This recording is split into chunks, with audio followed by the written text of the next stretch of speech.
நேர்களை வணக்கம். நான் மார்ஷல் சிறப்பு நேர்காணலுக்காக நம்ம மூத்த பத்திரிகையாளர் திரு SP லட்சுமணன் இருக்கிறார். வாருங்கள் பேசலாம். சார் வணக்கம். வணக்கம்.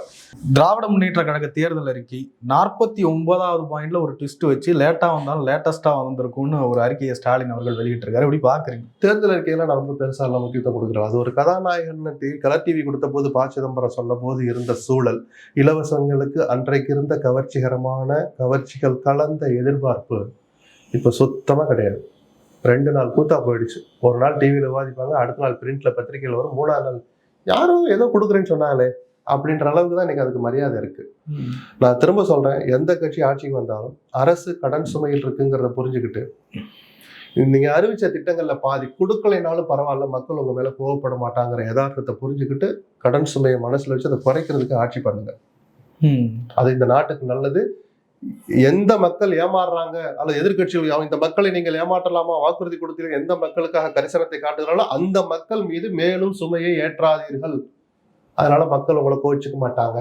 8000 ரூபாய் டோக்கன் கொடுக்கலைனாலும் பரவாயில்ல, பொங்கலுக்கு 1000 ரூபாய் சேர்த்து கொடுங்க, போதும் அவனுக்கு. மக்கள் அதை எதிர்பார்க்க மாட்டாங்களா? எடப்பாடி ஆட்சிக்கு வந்தா ஸ்டாலின் சொல்லி காட்டுவாரு, எங்க 10,000 கொடுக்குறேன்னு என்ன காணாம. ஸ்டாலின் ஆட்சிக்கு வந்துட்டா எடப்பாடி கேட்பாரு, எங்க 8000 டோக்கன் இன்னும் வரல, 7 நாள் ஆச்சு அப்படின்னு அவர் ஒரு அறிக்கை விடுவாரு. புரியுதுங்களா? மக்கள் அதெல்லாம் கேட்கறதுக்கு எங்க போரம் இருக்கு? அவங்களுக்கு அன்னைக்கு கொச்சியா சொல்லல, அந்த பொங்கலுக்கு 1000 ரூபாய் கொடுக்கல 2000 ரூபாய் கொடுத்தா அந்த பண்டிகையை அவன் ரொம்ப சந்தோஷமா கொண்டாடுவான். வாங்கிட்டு போய் வாஷிங் மிஷினை கொண்டாந்து ஃப்ரிட்ஜை கொண்டாந்து வைக்கிறது கிடமில்ல, மாற்றத்துக்கு பிளக்கு இல்லை, எப்ப அதை எலக்ட்ரீஷியனை கூப்பிட்டா 250 ரூபா கேட்கறாப்பா அப்படின்னு சொல்ற பொம்பளைக்கு தான் இன்னைக்கு கிராமங்கள் அதிகம். குடும்ப சூழல் அப்படி இருக்கு. 8000 ரூபாயை கொண்டு வந்து ஃப்ரிட்ஜை கொண்டாந்து வைக்கிறதுக்கு எங்க இடம் இருக்கு? கரண்ட் பில் எங்க கட்டுறதுக்கு இருக்கு? யதார்த்தத்துக்கு வாங்க சார். அதனால மக்கள் எல்லாம் நம்ம தூண்டி விட வேண்டாம். மக்கள் வாடு வேலையை பார்த்துட்டு இருக்கட்டும். சரியா? நீங்களும் நானும் மறைமுகமாக பாதிக்கப்படக்கூடாது என்றால், நம்ம மக்கள் பாதிக்கப்படக்கூடாது, உள்ளிட்ட நம்ம மக்கள் பாதிக்கப்படக்கூடாதுன்னா இலவசங்கள் கிட்டத்தட்ட அப்படியே ஒழிஞ்சு போனா பரவாயில்ல. 5ஆம் வகுப்பு வரை கொடுக்குற காலை உணவு திட்டத்தை 8ஆம் வரைக்கும் நீட்டிக்கிறேங்கிறாருல, இருகரம் கூப்பி வரவேற்கணும். அது யார் செஞ்சாலும் அது பயன்படுகிற அவசிய தேவை. படிக்கிற பையன் பசியில் இருக்கக்கூடாதுங்கிறது. அந்த மாதிரி திட்டங்களை நம்ம என்கரேஜ் பண்ணலாம், வரவேற்கலாம். இந்த மாதிரியானதை கொடுக்கலைன்னா நல்ல வேலை மறந்துட்டாங்கன்னு நீங்களாம் அப்படியே தெரிச்சு ஓடிடணும். இந்த மைக்கு திட்டம் சார் இன்னும் கொடுப்பதாக சொன்னார்களே, ஜூன் மாதம் ஆகிவிட்டது, 35 நாட்கள் ஆகிவிட்டது, இந்த அரசு அமைந்து இன்னும் கொடுக்கலையே சார்லாம் மைக்கு திட்டம் வந்துடாதீங்க, நீங்க நல்லா இருப்பீங்க. இல்ல நான் கேட்குறது, அதுக்கு ஓட்டு போடுறாங்களா மக்கள்? அதை பார்த்து அதை ஒரு பொருட்டா கூட நினைக்கிறது இல்லை. அவ்வளவுதான். அது பல காரணிகள் இருக்கு. ஒரு கட்சியை ஆதரிப்பதற்கும் இந்த கட்சிக்கு ஓட்டு போட வேணாம்னு நினைக்கிறதுக்கும் அந்தந்த நேரத்து சூழல், உள்ளூர் சூழல். 2 நாளா தண்ணியை தடுத்து வச்சிருப்பான், வாய்க்கால மறைச்சு வச்சிருப்பான், அது கோபமாயி அந்த ஊர்ல ஒரு 10 ஓட்டு மாறும். ஏன் பண்ண 5 வருஷம் திராவிட மாடல் 1.0 நடத்தினேன், அத்தனை ஸ்கீம் பண்ணேன்னு இவரு கதறி, இவங்க பண்ண தப்பெல்லாம் அம்பலப்படுத்தினேன்னு எடப்பாடி கதறி, இதெல்லாம் ஒண்ணும் எங்க வேலைக்கு ஆகுது. ஒரு சுயேட்சைக்கு போட்டு போயிடுவான் சத்தம் இல்லாம. ஏன்னா அவன் வாய்க்கால மறைச்சு வச்சிருந்தேன் அப்படின்னு உள்ளூர் பிரச்சனை இங்க தலை தூக்குறதுக்கு வாய்ப்பு இருக்கு. பல காரணிகள் அடங்குனதுதான் வாக்கா போய் மாறுது. அன்னைக்கு காலையில போய் முடிவு பண்றவங்களா இருக்கான் சார். ஒரு பொருட்டே இல்லைன்றீங்க. ஆனா விஜய் அல்டிமேட்டாலாம் அறிவிச்சிருக்காரு. ஏங்க, நான் ஸ்டாலின் அறிவிச்சதே ஆட்சியில இருந்துகிட்டு இருக்கிற அதிகாரத்தை வச்சு நிதிநிலை என்ன எப்படி கொடுக்க முடியும்னு நல்லா தெரிஞ்ச ஸ்டாலின் சொன்னதுக்கே நான் அவ்வளவுதான் மரியாதை தர்றேன். ஸ்டாலின் கொடுக்குற மரியாதை இல்லை, இலவசத்துக்கு தர்ற மரியாதை. அப்புறம் விஜய்னா என்ன அதுக்கு மேலையா?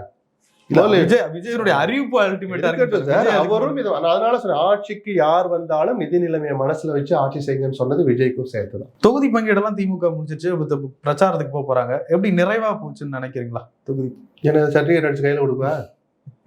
சில கசப்புகள் இருந்தது. இன்னைக்கு டீ பார்ட்டி தான் வச்சிருக்கிறாரு, எல்லா தலைவர்களையும் கூப்பிட்டு நல்ல விதமா போயிட்டு வெற்றியோட வாங்கன்னு அவங்களுக்கு ஒரு பக்கம் கொடுத்து, விஜய்க்கு ஒண்ணு போயிடுச்சுல, அடுத்து இவங்களுக்கு ஒண்ணு கொடுத்து விடுங்க வாழ்த்து சொல்ற. நமக்கு என்ன இருக்கு? கசப்புகள் மறைஞ்சிடும். எல்லா அணிலையும் கசப்பு வர்றது இயல்புதான். அதிமுகலையும் கொந்தளிப்பு இருக்கு. பிஜேபிக்கு கொடுத்துட்டீங்க, நாமக்கல் மாதிரி சில தொகுதியில வேட்பாளர் வித்துட்டீங்க, அப்படி இப்படின்லாம் இதெல்லாம் மறைஞ்சிடும்னு பாக்குறேன். சிதம்பரம் எம்பியாக இருக்கக்கூடிய திருமாவளவன் அவர்கள் காட்டுமன்னார் கோயில் தனி தொகுதியில எம்எல்ஏ கேண்டிடேட், அவர் வேட்புமனு தாக்கல் செய்வாரான்னு எனக்கு ஒரு சந்தேகம் இருக்கு. என்ன சொல்றீங்க? பண்ண மாட்டாரு. அது உட்கட்சி பிரச்சனைக்காக அவர் கொடுத்திருக்கிற அதிர்ச்சி வைத்தியமோன்னு ஒரு சந்தேகம் இருக்கு. அதனால வேட்புமனை தாக்கல் பண்ண மாட்டார்னு நினைக்கிறேன். கடைசி நேரத்தில் வேற ஒரு வேட்பாளர் அறிவிக்கப்படலாம். இல்ல அவர் சொல்ற பார்வை இருக்கு. இல்ல 2026ல சூழல் மாறப்போகுது தமிழ்நாடு, அப்படி அவர் சொன்னது கடைசி வரைக்கும் உறுதியா இருந்து அந்த வார்த்தையை அவர் பயன்படுத்தினதை நிரூபிக்கிற மாதிரி வேட்புமனு தாக்கல் பண்ணி கடைசி வரைக்கும் வாபஸ் வாங்க வந்துட்டார்னா திமுக கூட்டணி அவர் மறைமுகமாக பலவீனப்படுத்தி இருக்கிறார் தான் நான் சொல்லுவேன். ஏன்னா 2 விஷயம், கலைச்சூழல் மாறுதுன்னா நீங்க என்ன சொல்ல வர்றீங்க? சட்டமன்ற தேர்தலுக்கு பிறகு புதுவிதமான ஒரு சூழல் உருவாக போகுதுன்னா என்னது சொல்லுங்க? தொங்கு சட்டமன்றமா, கூட்டணி ஆட்சி தவிர்க்க முடியாதுங்கிற சூழலா? அதை நீங்க முன்னாடியே வெளியே சொல்லலாமா இப்படி அறிக்கையில? உங்கள் அணிக்கு நீங்கள் உள்ளிட்ட நீங்கள் அங்கம் வகிக்கிற அந்த அணிக்கு பலவீனம் இல்லையா? சொல்லுங்க சார். அரசியல் ரீதியாக அது தவறு. அதனாலதான் இது இப்ப நம்ம முன்னாடி ஒரு தகவல் சொன்னேன் இல்லையா, ஒரு யூகம். அநேகமா உட்கட்சி பிரச்சனை இங்க மேலோங்கி இருக்கு. இந்த பொதுவா எல்லா கட்சியிலும் இருக்க மாதிரி தான், சீட்டு ஏன் அவர் கொடுக்கல, ஏன் எனக்கு கொடுக்கல அப்படின்ற அந்த போது இதுல ஒரு தொகுதியில குறிப்பிட்ட பிரச்சனை வரப்போ அதை சமாளிக்கிறதுக்காக இந்த ஆயுதத்தை அவர் பயன்படுத்தினதா நான் சந்தேகப்படுறேன்.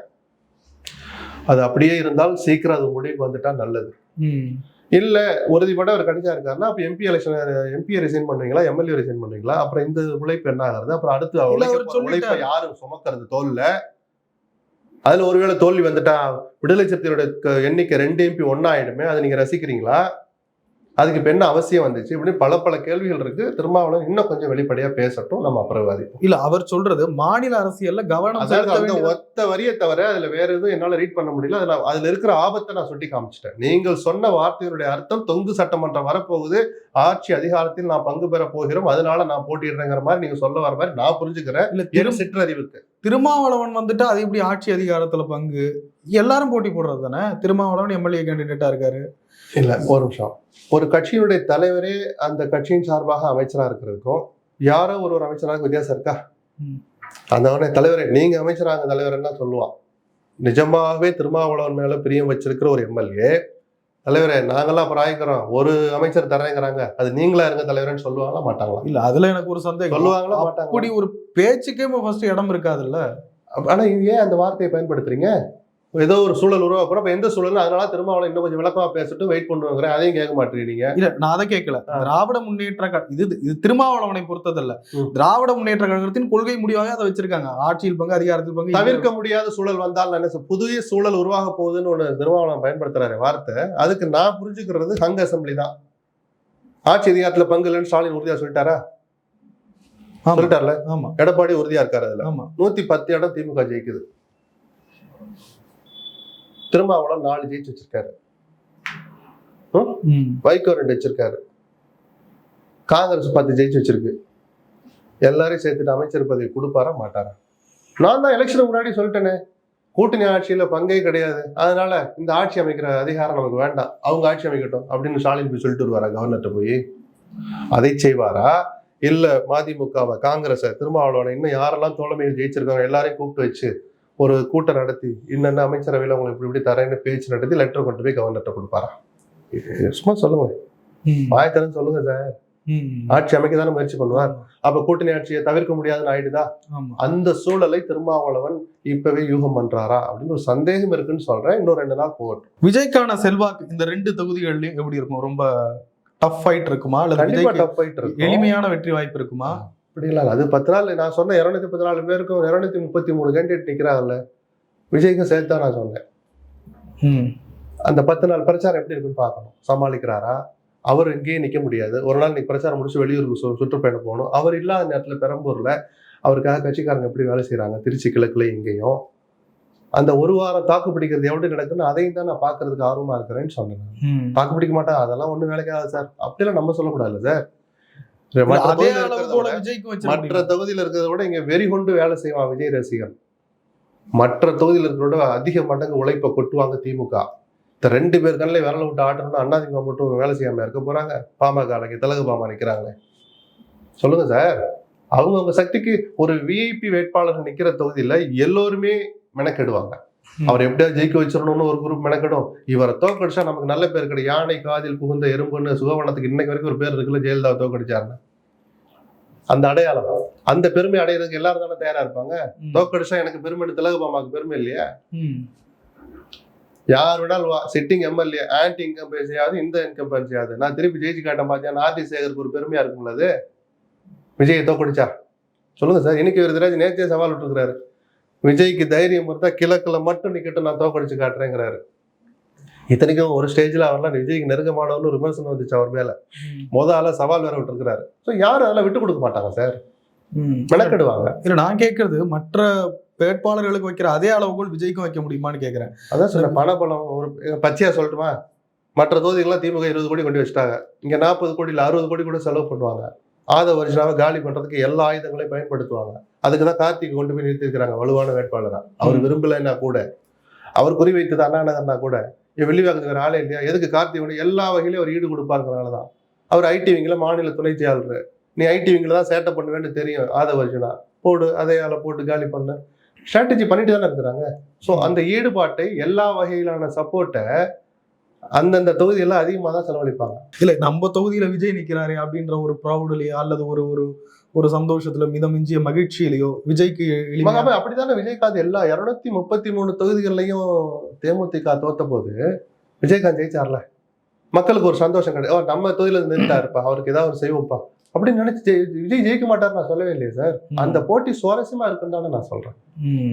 விஜய் அந்த தொகுதியில இல்லைன்னா இன்னைக்கு பிரச்சாரம் பண்றார், பெரம்பூர் அப்படி இப்படி போயிடுறாரு, நாளைக்கு வெளியூர் போறார், அதுக்கப்புறமே இங்க வேலை செய்யணுங்கிற நான். அப்படி செஞ்சாங்கன்னா அந்த வெற்றி உறுதிப்படுத்தப்படும். இன்று வரை விஜய் அவர்கள் அதுக்கு அனுமதி தரல, இதுக்கு அனுமதி தரல, கட்டுப்பாடு. இப்படி பொய் பேசுறத போல நிறுத்தணும். பொய் பேசுறத நிறுத்தணும். உண்மையா இருந்தா ஆதாரங்கள் எடுத்துங்க. நாங்க போர்ட்டல்ல எத்தனை மணிக்கு போட்டோம், எப்போ வரைக்கும் அனுமதி வரல, எப்போ வந்துச்சு, 48 மணி நேரம் சொன்னாங்க பாருங்க, 50 மணி நேரம் ஆச்சு, 60 மணி நேரம் ஆச்சு, பதிலே வரல. அம்பலப்படுத்தணும். போற போக்குல இப்படி எங்களுக்கு குழி தோண்டி போட்டாங்க, போய் பார்த்தா தாண்டுற மாதிரி இருக்கு. ஒரு ஆடு இப்படி பின்னாடி இப்படி தாண்டிடும், இது குழி தோண்டி போட்டாங்கிறார். அதை தோண்டினது ஸ்டாலின் சதி பண்ணார், ஏத்துக்கலாம். அந்த குழியை தோண்டியது ஸ்டாலின் தான். விஜய் பிரச்சாரம் பண்ணக்கூடாதுன்னு மூடினது யாரு சொல்லுங்க சார்? மூடினது யாரு? சந்திரபாபு நாயுடுவா, சித்தராமையாவா? அதுவும் அதே ஸ்டாலின் தானே சார் மூடுறாரு.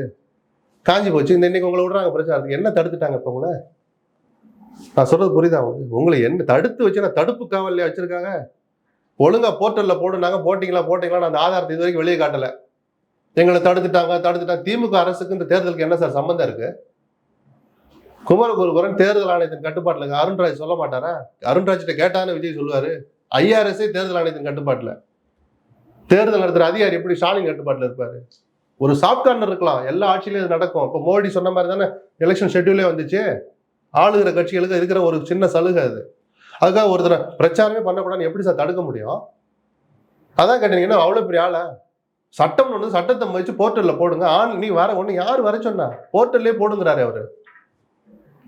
இதெல்லாம் செஞ்சுட்டு செய்யணுமே தவிர அதெல்லாம் நாங்க செய்ய மாட்டோம், பள்ளி திமுக தடுத்துடுச்சு.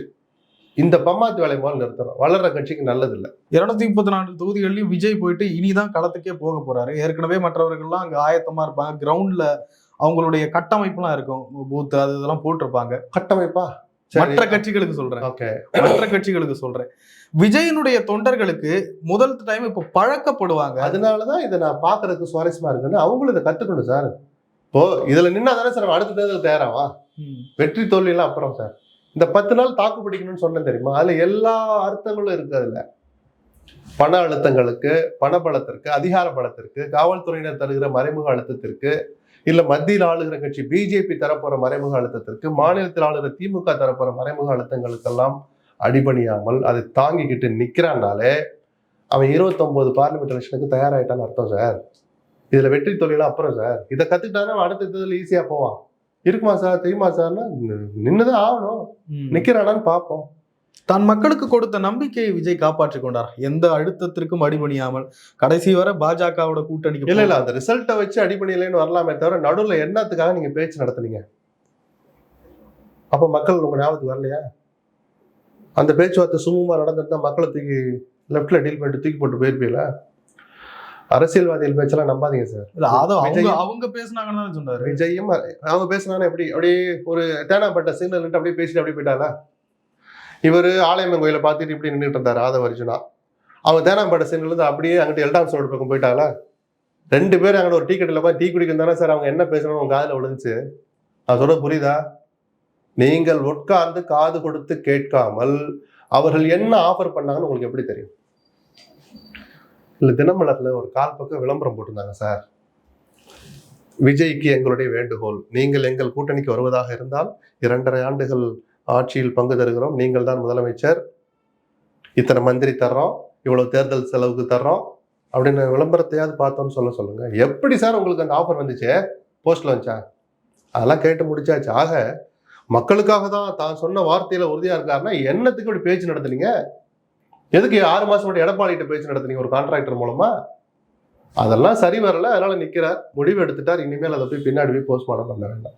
இல்ல அதனால மக்களுக்காக தான் இந்த பூசி மூளைகிட்டலாம் தூக்கிட்டு வராதியே. வேற கேளுங்க. இல்ல நம்ம பேசுறோம் மக்கள் கிட்ட அந்த ஒரு ப்ரொஜெக்ஷன் இருக்குமான்னு கேக்குறேன். சார், நான் அரசியல்வாதிகளை மக்கள் நம்ப மாட்டார்கள். என்னை போன்றுள்ள அதைத்தான் சொல்லி கொடுத்துட்டு இருக்கோம். ஆல்ரெடி மக்களுக்கு அந்த விழிப்புணர்வு வந்தாச்சு. விஜயும் அரசியல்வாதி தான். அவர் சொல்ற மற்ற வார்த்தைகளை கவனிப்பாங்கல்ல, நான் உங்களுக்காக தான், யாரையும் நான் பார்க்கல, நான் தூய சக்தி ஊழல் சக்திகளோடய பேச்சு நடத்தல, மதவாத சக்தியோடய பேச்சு நடத்தல, அவங்க என்னுடைய கொள்கை எதிரி, இதையெல்லாம் மக்கள் நம்ப தயாரா இல்லை. சரிதானா? அது ஒரு பொருட்டாவும் அவங்களும் நினைக்க மாட்டாங்க. அப்படி பேசினா இந்த காலம் விட்டு போயிட்டே இருப்பாங்க. செங்கோட்டையன் மற்றவர்களுக்கான வெற்றி வாய்ப்புகள் எப்படி பாக்குற? செங்கோட்டையன் கோபியில நின்று அந்த தொகுதியில இல்ல, அதெல்லாம் களம் போகட்டும் சார். போய் பிரச்சாரம் பண்ணட்டும், நாமினேஷன் ஃபைல் பண்ணட்டும். 234 பேர்ல எத்தனை பேர் நாமினேஷன் ஏத்துக்கப்படுது? அதுவே ஒரு சவாலான காரியம் இல்ல. சட்டப்படி இதை நிரப்பணும். உடனே பாருங்க, இப்பவே ஒரு அறிக்கை ரெடியா இருக்கும். திமுக செய்த சதியின் காரணமாக எங்களுடைய வேட்பாளர்கள் 7 பேருடைய மனுக்கள் தள்ளுபடி செய்யப்பட்டு, ஒழுங்கு மரியாதையா முதல்ல வேட்புமனு தாக்கல் பண்ணுங்க. திமுகவை அதிமுக திட்டம்லாம் அப்புறம் வச்சுக்கலாம். நல்ல வக்கீல வச்சு சட்டப்படி கேட்ட கேள்விகளுக்கு ஒழுங்கா பதில சொன்னா ஒரு பயம் உங்களை ரிஜெக்ட் பண்ண முடியாது. கோர்ட் அனுமதிக்காது. ஆனா நீங்க வேட்புமனுலே தப்ப பண்ணிவிட்டு திமுக சதி பண்ணிடுச்சுன்னா குறுக்குச்சால் ஓட்டக்கூடாது. அப்போ அந்த அடிப்படையில சொல்றேன், இந்த 234 மனுக்களும் ஏற்றுக்கொள்ளப்பட வைக்கிறதே ஒரு புதிய கட்சிக்கு சவால் தான் சார். ஆனானப்பட்ட திமுக, காங்கிரஸ், பிஜேபியே 2-3 சீனியர் வக்கீல்களை வச்சுக்கிட்டு தான் சார் தாக்கல் பண்றாங்க. எல்லாம் இதுபடி இருக்கா, கேட்குற கேள்வி நம்ம சட்டப்படி சொல்லியிருக்கிறோமா, குற்றங்கள் இருந்தால் அந்த குற்றத்தை எல்லாம் சரியா எஃப்ஐஆர் நம்பர்லாம் போட்டிருக்கோமா, அதுக்கு தானே வக்கீலுங்கிறது வருது. ஆடிட்டர் வரணும். இதெல்லாம் ஒழுங்கா பண்ணிவிட்டு அடுத்தவங்க மேல பழி போடுங்க. நாங்க எதுவும் பண்ண மாட்டோம், நாங்க தத்தக்கா பெத்தக்கான்னு பண்ணுவோம், தப்பு நடக்கும், தப்பு திமுக தான் சரி. நாங்க ஏதாவது பண்ணுவோம், அது மதவாத சக்தியான பிஜேபி தான் சரி. இந்த சிலுண்டி வேலையெல்லாம் இங்க எடுபடாது. எலெக்ஷன் கமிஷனுக்கு திமுகவுக்கும் சம்பந்தம் உண்டு சொல்லுவாங்க. சொன்ன அறிக்கை ரெடியா இருக்குன்றானே, அந்த அறிக்கையெல்லாம் தூக்கி போட்டுருங்க. அந்த அறிக்கையை ரெடி பண்றதுக்கு காட்டுற நேரத்தை, செலவை, உழைப்ப, வேட்புமனுவை நல்லபடியா ஃபில்அப் பண்றதுக்கு கத்துக் கொடுக்கணும். யாருடைய வாக்குகளை விஜய் பிரிக்கிறாருங்க சார்? எல்லாருடைய வாக்குகளை பிரிப்பார். அதிமுகவுக்கு கூட பாதிப்பு வருமோன்னு எனக்கு ஒரு பார்வை இருக்கு. அது நிஜமா பொய்யான்றது ரிசல்ட் வச்சு தான் சொல்ல முடியும். திமுக தான் கிறிஸ்துவர்கள் போனால் யார் ஓட்டு சார்? கிறிஸ்துவர்கள் விஜய்க்கு இந்த முறை வாக்களித்தால் 100 பேர்ல 10 பேர் நான் சொன்னேன். 5 போனாலும் 50 போனாலும் அது திமுகவுக்கு இதுவரை வாக்களித்த கிறிஸ்தவர்கள். அப்போ ஓட் பேங்க் போகுதா? இளைஞர்கள் பட்டாளம் நிறைய இருக்கா விஜய்க்கு? அந்த இளைஞர்கள் எவ்வளவு நாள் எங்க இருந்தான்? திடீர்னு வானத்துல இருந்து போச்சானா? அண்ணாமலை கிட்ட இருந்தா, திருமாவளவன் கிட்ட இருந்தா, உதயநிதி கிட்ட இருந்தா, இளம்பெண்கள் பாசறைன்னு அதிமுக இருந்தா, இளைஞர் இளம்பெண்கள் பாசறையில சீமான் கிட்ட இருந்தா, இன்னும் எத்தனையோ சாதி அமைப்புகள் இருந்தாங்க. இவங்க எல்லாருக்கும் தானே பாதிப்பு வரும். அவன் தானே சார் விஜய் வேன் பின்னாடி ஓடுறான். நேற்று விஜய் 2 தொகுதியிலையும் நிக்க போறேன்னு அறிவிச்ச உடனே பெரம்பூர்ல இருந்துட்டு ஒரு ஃபாதர் ஒரு பிரஸ் மீட் பெருசா நடத்துறாரு. இந்த தேர்தலில் கிறிஸ்தவர்களின் ஓட்டு எங்களுடைய ஓட்டு டிஎம்கே அலையன்ஸுக்கு தான். இங்க அந்த கேண்டிடேட் கிறிஸ்தவ நல்லெண்ண இயக்கத்தோட தலைவர், அந்த கிறிஸ்தவ கூட்டமைப்பினுடைய தலைவர். மற்ற எல்லா மதத்திலும் இருக்கிற மாதிரி கிறிஸ்தவர்களையும் பல பிரிவுகள் இருக்கு. கிறிஸ்தவத்துல சாதி கிடையாது. ஆனா உள்ளுறவு பார்த்தீங்கன்னா சாதியில தான் பேசுவாங்க. அதை நான் விமர்சனம் வைக்கல, யதார்த்தம் அது. சரிதானா? இன்னொரு பாதிரியாரை விட்டு இப்ப தாவேக்காக்கு ஆதரவு ஒரு பாதிரியார் பேசுவார் பாருங்க. நக்கல் இல்லை, அதுதான் சார் அரசியல். அதைத்தான் நான் சொல்றேன். 90 பேர் அந்த நீங்க சொன்ன பாதிரியார் பேச்சை கேட்பாங்க. அதே சர்ச்சில் 10 பேர் சத்தமெல்லாம் போய் விஜய்க்கு போடுறவனு இருப்பான். தேவனே என்னை மன்னிச்சது போய் விஜய்க்கு ஓட்டை போட்டு போய் அங்கிட்ட பாவம் பண்ணி கேட்டுருவான். ஏன்னா அந்த அளவுக்கு ஈர்க்கப்பட்டிருக்கிறாங்க. பிளஸ் நம்ம மதத்தை சேர்ந்தவன்ற ஒரு இயல்பான ஈர்ப்பு இருக்கும். அது தப்பு இல்லை. நம்பிக்கை எப்படி சார் பாருங்க? விஜயனுடைய நம்பிக்கை பாராட்டுவோம். துணிச்சலா நிக்கிறார்ல சார், 210 நாள் நின்று காட்டுறேங்கிறது அதை நம்ம பாராட்டி தானே ஆகணும். சீமான பாராட்டுறோம்ல, சும்மா பேச்சுக்கெல்லாம் சொல்லாம சொன்னபடி தனியா நிற்கிறார். பாதி பெண்களுக்குன்னா 117 பெண்களை நிறுத்தினார். அப்படி சிலதை தலைமை கழகத்துல வச்சு எல்லா கட்சியிலையும் வர வச்சு கூட்டணி ஒப்பந்தம் போட்டு எடப்பாடியை பாராட்டுறோம்ல. இவன் எத்தனையோ இதில் நம்ம எடப்பாடி அமைச்சிருக்கேன்னா அதில் ஏன் பாராட்டுறோம்? இதுதான் சார் ஒரு ஆளுமை மிக்க கூட்டணிக்கு தலைமை வைக்கிற கட்சியினுடைய கேரக்டர். அது மாதிரி விஜய் தனியா நிக்கிறத பாராட்டி தானே ஆகணும். ஒரு பூங்கத்து கொடுத்து அனுப்புவோம், வாழ்த்து, நிஜமாவே மனதார வாழ்த்தணும், மக்கள் முடிவு பண்ணட்டும். ஆனா இந்த சேட்டை பண்ற வேலையை வச்சுக்கூடாது. விஜய் போய் பேசக்கூடாது, நீலி கண்ணீர் வடிக்கக்கூடாது, சமுதாயத்துக்கு ஏதாவது நல்லது செய்யணும். நீ அந்த பிள்ளையை தப்பா சொல்லிட்டான்னு பொன்ராஜ் மேல போய் கம்ப்ளைண்ட் கொடுக்க போறீங்களா? அந்த பிள்ளைக்கு ஒரு அறிவுரை இது வரைக்கும் சொல்லியிருக்காரா விஜய்? ஏமா நீ பேசுனது தப்புமான்னு விஜய் சொன்ன வீடியோ நீங்க பாத்தீங்களா? அறிக்கையை படிச்சீங்களா? அப்போ உங்க டிஜிபி ஆஃபீஸ் போறதுக்கு உங்களுக்கு என்ன தார்மீக தகுதி இருக்கு? சொல்லுங்க சார். பொன்ராஜ் மேல பாஞ்சிட்டு பொன்ராஜ் பயன்படுத்தின வார்த்தை தப்பு தான். அந்த சூழலை ஏற்படுத்தி அந்த பெண்ணை நீங்க எந்த வகையில கண்டிச்சீங்க? இந்த கலாச்சாரத்தை சீரழிக்கிற வார்த்தையை அந்த பொண்ணு சொல்லிச்சு, வெள்ளந்தியா தான் சொல்லிச்சு, அதோட அர்த்தம் புரியாம சொல்லிடுச்சு. ஏமா இப்படி அவசர கோலத்தை பேசிடாத. அந்த பொண்ணை கூப்பிட்டு கண்டிச்ச ஒரு ரீல் பாத்தீங்களா? அதை செய்ய தவறிய விஜய்க்கு பொன்ராஜை கண்டிக்கிற தார்மீக தகுதி கிடையாதுன்னு சொல்றேன். சோ அந்த மாதிரியான தவறுகளை செய்யாம நீங்களும் இந்த சமுதாயத்தை நீங்க ஜெயிக்கிறீங்களோ தோக்குறீங்களோ தவறுகளை தட்டி கேளுங்க. நான் ஆட்சிக்கு வந்தா நல்லது செய்வேன்னு சொல்லுங்க, உளப்பூர்வமா சொல்லுங்க, சொன்னபடி நடந்து காட்டுங்க. வாழ்த்துக்கள். நிச்சயமா சார், நிறைய விஷயங்களை பகிர்ந்து ரொம்ப நன்றி. நன்றி.